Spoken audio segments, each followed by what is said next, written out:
Ladies and gentlemen, Coco Sports Style proudly presents Wrestle AM. It's half wrestling show, half morning show, pretty much all BS. And of course, you got yours truly, the sexiest man on all of FM radio. Boom, boom, here, shaking the room, live from the RVA, Richmond, Virginia. Of course, kids, season 2, episode 4, Lucha Underground in the books. Of course, I want to know what you thought down here in the comment section. What did you think about the show? Win, loss, or tie? So I'm going to go ahead and give the show a win.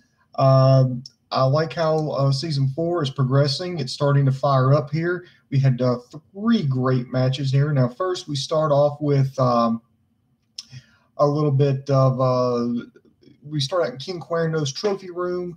Katrina, she teleports herself into the chair. She's looking for the gauntlet. She believes, okay, here it is. She moves the sheet. The gauntlet's gone. And then Cuerno comes off as like, oh, even I know, you can't leave something like that just laying around. He goes, I gave it to someone to protect, and I don't know where he put it or when he took it. And Katrina is just upset because she's stuck in between this world and the next, and she needs this. And Cuerno's like, oh, I don't give a shit. So great opening there. So we start off here with a Lucha Underground Trios Championship match. Now, of course, the new champions, that would be Killshot and the Mac, and now Son of Havoc. Of course, Dante Fox, not part of Season 4. So Son of Havoc came out, and he just happened to be the person, that came out. And then so Antonio Cueto made him the third member of the Trios team and a champion. And they were going to take on Famous B Incorporated. And it was supposed to be Tejano and Dr. Wagner. Famous B came out and said, nope, they're off in Mexico making me money. So I found 3 new people here. They're now with Infamous Incorporated. So they bring out Big Bad Steve, Sammy Guevara, and Jake Strong, better known as Jack Swagger in the WWE. This got off to a really hot start. Pretty decent competitive match. Ultimately, Famous B makes a mistake. He jumps up on the apron as Jake Strong locks Killshot in an ankle lock. He taps, but the referee is still distracted by Famous B. This allows the Mac to come in and make the save, hits the stunner on Big Bad Steve, and Son of Havoc hits that beautiful shooting star press. They get the win. Everybody's a little disgusted, but Jake Strong just fucking snaps, beats the shit out of Steve and Sammy Guevara, and even Kayfabe breaks the ankle of Famous B. It's looking like, and this is just my opinion here, Big Bad Steve, I don't know who this guy is, never seen him before. I'd like to know more. Sammy Guevara, I've actually heard a lot about him he's out on the West Coast. I'm out here in Virginia, so I don't know much about the West Coast independent scene, but I've heard about him, and it's actually good to see him. And I think he's going to fit in really well. I hope this isn't a one-off. I think he's going to fit in really well with Lucha Underground. And Jake Strong, the Savage Jake Strong, wish they could have come up with a little bit better of a name, but yeah, let's just see how he does. I think he's going to be a good fit for Lucha Underground. It looks like maybe they're going to do some long-term plans with him this season. Interested to see where they take this character. I think it was a great introduction for him.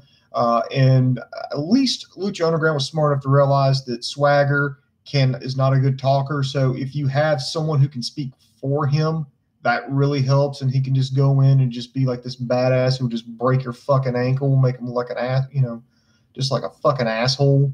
Great. Afterwards,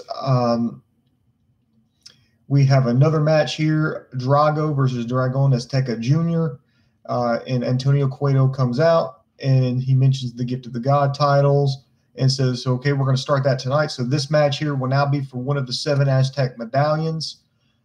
This match here is about what I thought it was going to be. Drago and Dragon Azteca Jr., high flying. God, I missed you, Lucha Underground. These two went back and forth. Really competitive match.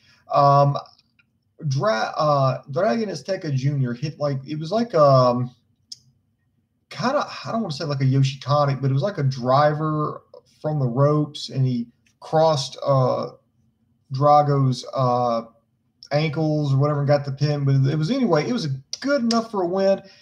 Ending felt a little clunky to me. Just kind of ended out of nowhere. It wasn't a very long match. I was hoping for something a little bit longer because I really like these two guys. I guess maybe that's a good problem to have is, no, I really like these guys. I wanted to see them wrestle longer. I wish I could see, but it's early in the season. It's only the second episode of the fourth season. So, let's just cut them some slack here. But a decent match. Cobra Moon, of course, back with Drago. Interested to see where this little faction goes. And then we cut backstage. Antonio's interrupted by Katrina. She's saying that she needs Phoenix to lose a Grave Consequences match against Mil Muertes. And the whole idea is she can steal his life force and then she can finally be free. I guess that means she can finally stay in this world or the other world, however you want to put it. It's great. And finally, in Antonio, a lot like his son, Dario, thinks, well, it's going to be brutal. It's going to be violent. And so I like it. And let me ask you this. If you get your life force back, will you then have to knock on the door? She's like, yeah. And he's like, okay, we'll consider it done. So I love that. So we're going to have another Grave Consequences match. These guys never fail to let me down to the Grave Consequences. And there's a little bit more to it, but I'll get to that in just a second. Then we have the Lucha Underground title match. This is the main event, what was promised last week. We have Pentagon Dark defending against the monster Matanza Cueto. Surprisingly, this didn't get as brutal and out of control as I thought. Now, they immediately went to the outside, and they were throwing chops, and they were throwing each other in the security railing. And I was like, okay, here we go. No, but surprisingly, they got back into the ring. I like that lung blower that Pentagon hit. But again, the short match, I thought this would be a little bit longer, but it was actually pretty cool because Pentagon hits a couple of Canadian destroyers. They call them Mexican destroyers here, but you know what I mean. And then finally picks up Matanza Cueto, hits him with a package pile driver, gets the pin, gets the win. And correct me if I'm wrong, kids, but I believe this may have been Matanza's first ever one-on-one loss. I know he'd lost like a battle, like he lost the championship through a battle royal or Aztec warfare, but I don't think anyone has straight up beat him one-on-one.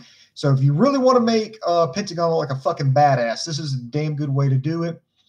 Crowd starts chanting, break his arm. Pentagon goes back in. He's getting ready to do it, but Antonio, same actor, but different character. Antonio Cueto comes out, holds up the key. This allows Matanza to shake off Pentagon, and he goes off, and of course, Antonio starts, just cussing out Matanza. Your brother made you weak. You've been coddled, and I was like, good God, they're going to make this guy even more badass. Ooh, shit, here we go. And then that's the end of the episode, but we get the little, what we call the Marvel stinger at the end. Jeremiah Crane actually comes in with Antonio, and he says he wants a part of Grave Consequences because, well, he's in love with Katrina. He wants Katrina. He's like the psycho ex-boyfriend. In this kind of universe, I think it's okay. And Antonio grants it. So next week, we have a three-way Phoenix versus Mil Muertes versus Jeremiah Crane in a three-way to the grave match. This is going to be awesome. Really good. I think this was a very solid episode because we're laying out what's going on for this season. We're establishing who's left, how the new temple is going to play out with a different person in charge, where the characters go from here, how do we develop what's left, how do we introduce the new people. So I think this is still, I would say if you're kind of not really happy with it right now, I'd just say give it some more time because you're still in the first act here. You're still doing establishing the characters. We haven't even got to the rising action yet. So Lucha Underground has not disappointed me yet. Hopefully if he keeps this up, it's going to be in the running for best weekly television show. All right. Let's see. I don't think I got any questions here, but all right, I want to tell everybody to stay with us here at KocoSports.com, KOCOSports.com. It's your home for combat sports, where the world goes to kick ass, and most importantly, where it's okay to be a passionate fan. We have got we've got some news coming up a little bit later. Dave Coco, I'm waiting on him to get back. He's currently at an indie wrestling event in Japan. No, I'm not making that up. And I'm going to say this, and you're going to think I'm making it up. It's an independent Japanese show, and there was a Freddy Krueger was wrestling in a Japanese independent show. He didn't show me the picture. I wouldn't believe it, but yes, that's actually happening. Hopefully, Coco will have a report on that. Speaking of Coco, make sure you sneak a copy of his book there, Operation Freak Show, available on Amazon.com. And if you do happen to read it, give it a 5-star rating, help him out. He's working on a second novel, so a little extra hype would go a long way. Also, be sure to like, subscribe to us on YouTube, Facebook, and Twitter. We're doing these shows a little inconsistently now. We do them when we can. So make sure that you hit that notification bell so that way as soon as we got something going, boom, you'll be notified. You can jump in here and ask your questions. And if you happen to miss us, just put your questions down here in the comment section. Dave and I will be more than glad to answer any of your questions. And also, you know what? I think I'm gonna go ahead and start it up again. We're looking for reviewers. We're looking for some people to help us lighten the load. I'm probably gonna do a separate video on this one, but if you're interested, just message us and we'll let you know. So anyway, that's enough for me. We'll be back a little bit later. So until next time, kids, the boom just went bang, and I am out.